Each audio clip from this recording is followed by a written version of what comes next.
Hello, welcome back to the Chess Mindset. In this video, I'm going to be talking about an opening that you should absolutely avoid as a beginner. And this is the Sicilian defense.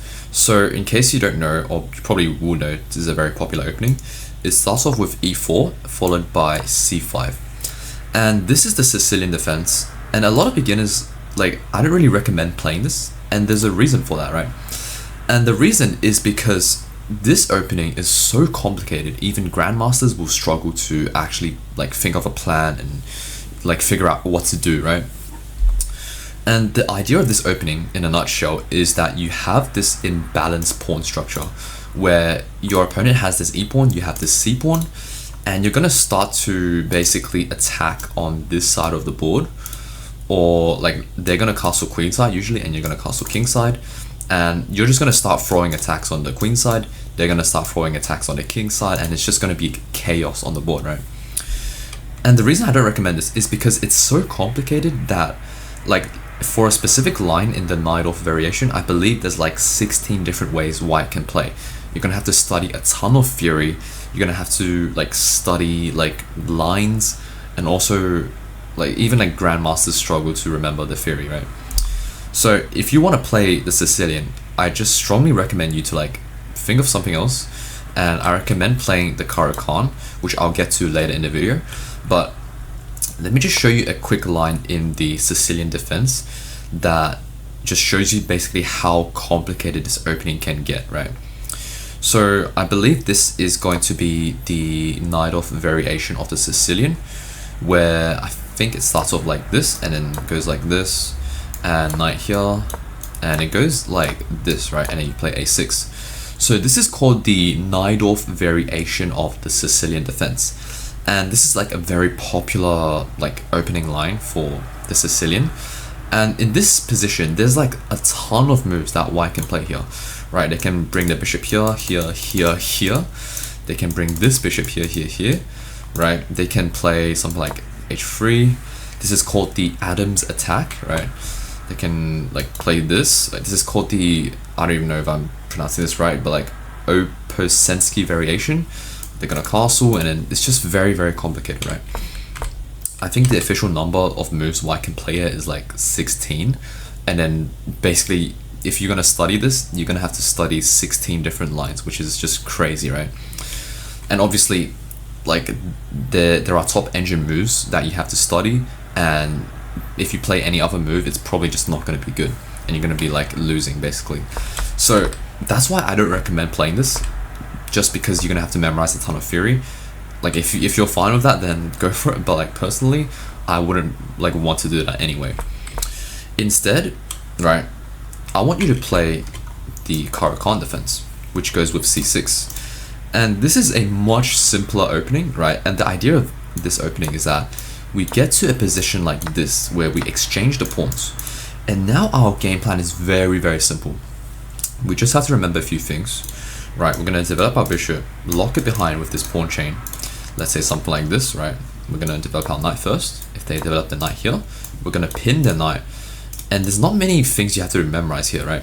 Because this knight is pinned, they can't really do anything, and your opponent only has a few moves here, but pretty much no matter what they do, right, you're just gonna keep developing like this, right, creating this very solid pawn chain, and then you're gonna bring your bishop out here, and then you're just gonna castle, right? Very, very, very simple.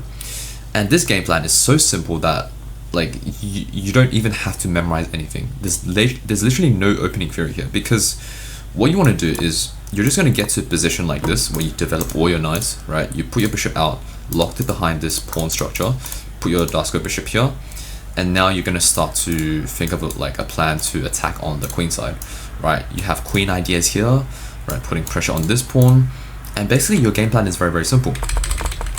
Now, although the Caro-Kann defense, there are a few lines you have to actually experience. For example, in here, white doesn't have to take, right? He can push this pawn, which is called the advanced variation, and he can also play the fantasy variation with f3, and he can also protect this pawn with knight to c3. So there's a few other lines here you have to memorize, but it's way simpler than the Sicilian defense, where literally after move 1, I mean, white can play so many things here. Like he can go knight here, which is called, oh, there's no name for this, but he can go knight here, which is called the closed Sicilian, right? He can go, I don't even know like what moves, like I guess knight here and then here. This is called the old Sicilian variation. And then like there's like a bunch of moves here. You can play here, which is called the Nimzowish variation. You can also play here, which is called the French variation, right? You can, there's also like a gambit, I believe, like this, yeah, Brussels gambit, which is, I don't even understand this, right? It's just so complicated. There's so many things you have to memorize that I don't recommend playing this. Now, obviously play the Caro-Kann. Another variation, like another thing you can play is also just the Scandinavian, right? And the idea is that after takes, you're gonna bring your queen here, and you're gonna have this open file. You're gonna just keep developing normally, right? And there's not really that much chaos on the board compared to the Sicilian. And another opening I recommend against e4 is just to play e5, right? Keep it very, very simple. And this is like, I used to play this a lot, like back when I was like not really studying opening theory. I just played e5 after e4. And basically you get into positions like this where like you basically have a very simple game plan. Now, to avoid the fried liver attack, which goes like this, right? They're gonna threaten to take this. To avoid that, I really just, like, I like to play h6. This is like the anti-fried liver defense. That's literally what it's called, right? But yeah, you could play e5, which leads to more like, I guess, simple or tactical games, I guess. But if you want a very solid positional game, I do recommend playing the Caro-Kann, which goes like c6.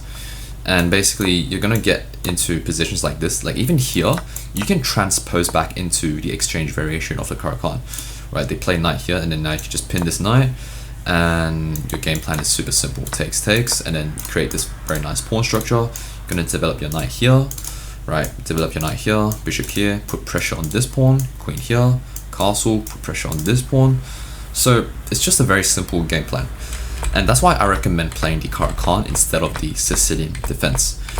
Now, I have made a few Caro-Kann videos on my channel that you can check out. I go over like specific variations. For example, the exchange variation. I go over like the general game plan, how to actually navigate this game, this opening for black. And so if you want to check that out, that's linked on, or it's like in my channel page somewhere, so you can go check that out. I'll probably link it up here somewhere as well. So yeah, that's it for this video. I hope you found value from it and why you shouldn't play the Sicilian defense as a beginner. But if you enjoyed this video, then be sure to like and subscribe, and you can also join my community down in the description below, where I go over how to get to 1000 Elo as a beginner. So other than that, I'll see you in the next video. Goodbye.